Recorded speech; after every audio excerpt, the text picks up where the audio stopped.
होंगे। इमरान खान साहब समेत हज़ारों असीरान जो हमारे मौजूद हैं वो आज़ाद नहीं हो सकेंगे।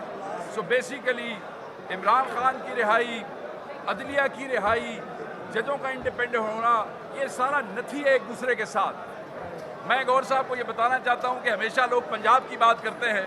आज पंजाब के दिल लाहौर में पंजाब के तमाम MPs और MNAs ने अपने ILF के वकला भाइयों के साथ निकल के ये साबित किया है कि चाहे PTI के वकला हैं, इमरान से मोहब्बत करने वाले वकला हैं, चाहे इमरान खान के सिपाही उनके MNA MP हैं, वो सब इकट्ठे हैं। इस रिहाई के लिए पुरअमन एहतजाज होगा। इस एहतजाज का साइज बढ़ता जाएगा। जो कहते थे पंजाब नहीं निकलता, आज देख लें।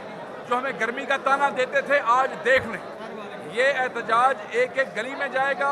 इससे पहले कि ये एहतजाज बढ़ जाए, हमें ये चाहिए, अदलिया को ये चाहिए, इदारों को ये चाहिए